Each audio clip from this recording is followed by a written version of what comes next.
In Year 11, we already looked at a variety of transformations and reflections. So this is really all just revision. We need to refresh our memory. Now, we looked at two main ways that we could think about making the transformation. One way was to think about replacing x or y with something and thinking about what that would do to the graph. And the other way of looking at it was to think about what the form of the function is and how that relates to where the graph sits in space. Now, we used a variety of these methods depending on the function that we were looking at for some good reasons. One is that the replacement method will work with transforming anything at all that you can graph, whereas the function rule is only going to work with functions. So something that's not a function, but is actually a relation, say a circle, you really can't think in terms of these function rules. You need to work in terms of replacement. So just a quick review of each of these then. We've got pretty familiar with knowing that if you're moving something h units or a certain number of units to the right, you need to replace x with x minus h, and moving to the left is x plus h. And we've sort of got used to these left-right movements, and we're thinking of it as it's the opposite way of what you'd expect. So even though we have larger numbers going to the right on the Cartesian plane and smaller numbers going to the left, negative numbers, we've learnt that it's the opposite way around from what you might think, and that x minus h actually shifts right and x plus h shifts left. So that's something most of us are happy with now. Shifting up and down, our original explanation for this was that we were changing y to y minus or plus something. And again, this is the opposite way than you might think. Up is actually minus, which doesn't make sense at first because positive numbers up here and negative numbers are down here. It's the opposite way of what you might expect as well. So one way of memorising these is to say, well, all of these four are the opposite way than I might expect, and that's quite a good way of remembering them. What we found with these two, though, is that we had more success thinking of what to do if we actually use this function method, where y equals f of x, if it's been moved up, would just simply have plus k of how many units had been moved up on the end. And this one seemed a lot more logical because the plus k actually moved it up, and the minus k actually moved it down. Now, why did we focus on these two more than these? Not just because they look like they're more logical, but because we nearly always see functions, or in fact many of our relations, expressed as y equals something. So if you've replaced y for y minus something, let's say we've got a graph like y minus 4 is equal to x squared, sure, this means that we've taken the graph y equals x squared, and if we've changed y to y minus 4, we must have moved it up. But the reason we're not so much looking for this form in our transformation is because this graph won't usually be given to us this way. It'd probably be written y equals x squared, and then if you add 4 to both sides, you've got x squared plus 4. And that's why we focused on this method more for the up-down movements, because that's the way we're usually presented with the function. It's important, though, to see that it's the same as this, so that when you see it on something like a circle, you can understand what it means. Now, reflections in the y-axis and the x-axis make sense. If you're reflecting in the y-axis, then you've got symmetry between the left and the right. So you're flipping everything over here over to the other side. So it makes sense that you replace x with negative x and get the same y values. Reflecting in the x-axis is the other way around. So you're flipping positive y values with negative y values. And that reminds you that you're going to be flipping the graph upside down. Now, having a look at the function version of these, they're really very much the same. If we have y equals f of x, it becomes y equals f of minus x. And we're used to seeing these. And in fact, if y equals f of x is equal to y equals f of minus x, we've learnt that that's also the test for an even function if they're the same. And that makes sense because an even function has that symmetry left to right, doesn't it?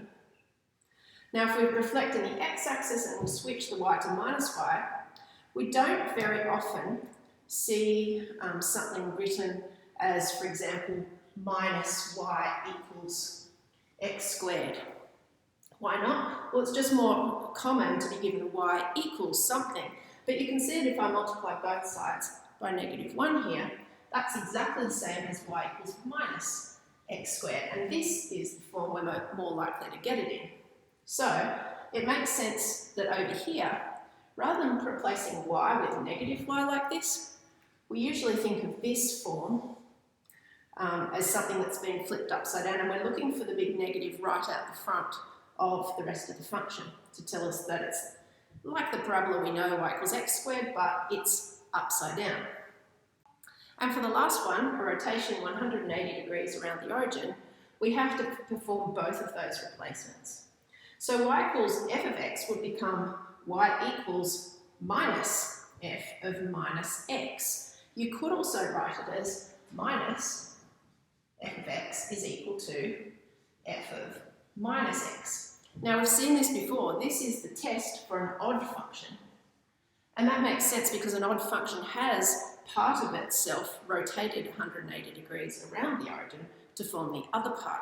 So it makes sense that if you want to rotate something, then you're effectively turning it into an odd function once you make that transformation. Now let's consider the basic form of a circle that we've already learned.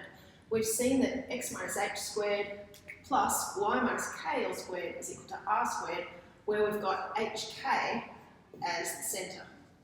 And of course r is equal to the radius. Now let's take a circle, let's say let's go plus 2 all squared plus y minus 1 all squared is equal to 4. And consider what that really means. We've already learnt that this is a circle that has its centre at minus 2, 1. Now why minus 2? Because the x value of the centre is going to be whatever's been subtracted from x. And don't forget that x plus 2 is the same as x minus minus 2. So you're thinking x minus something, and in this case it has to be minus 2. So we've got a circle with centre minus 2, and the thing that's been subtracted from y here, which is k, is 1. And the radius would be 2, and I can see that because 2 squared is 4. Now let's take this circle with a radius of 2 and its centre at minus 2, 1, and consider how we can move it around. So let's make some transformations. Let's move it up 3 and left 1. Alright, you need to think through the actual replacement methods to be able to do this. And because it's not in function form, it's a relation, we need those actual replacement rules. So to move up 3, remember it's the opposite of what you expect. We need to replace y with y minus 3. And to move left 1, we need to replace x with x plus 1. Alright, so make your replacements carefully now. Take your x, and we're going to rewrite this whole thing, but instead of writing x, put in x plus 1. So I'm going to take my time, x plus 1 plus 2 all squared, plus, now here instead of writing y, I'm going to write y minus 3. And then I still have to subtract 1 all squared is equal to 4. Now of course I can tidy up and say that's obviously x plus 3 all squared plus y minus 4 all squared is equal to 4. And I can see that the new centre now is at minus 3, 4. Now, two methods to make this transformation. One is to think through what we just did there with the replacement. The other method, though, if you're getting confused with this, is to say, well, what's the centre of this first circle that I've been given? Because if you know what the centre is, and you can easily think about where that is in space, minus 2, 1 is here, then if I want to move it up 3 and left 1, I can literally just move it up 3 by going 1, 2, 3, and left 1, I can see that it's going to be over there at minus 3, 4, just by using logical thinking and taking my centre and moving that. Okay, so if this is getting you bogged down, you can probably just think, well, I know where the centre is, and go ahead and write your formula this way, knowing that we need to have x minus 3, which would be x plus 3, and y minus 4, so that it's fulfilling this form of a circle. Now let's take a basic exponential curve and make a variety of transformations to it. Now I'm not even going to actually draw all of these transformations. I know that my original curve is something of this shape with an asymptote here, it goes through 1. Okay, but I'm actually going to just algebraically work with y equals 2 to the power of x to find the new equation for each of these transformations. So if I'm moving it 2 units to the right, then we're taking x and we're replacing it with x minus 2, which is really straightforward. Just find where the x is, and instead of writing x, write x minus 2. Done. All right, next one, we're flipping upside down.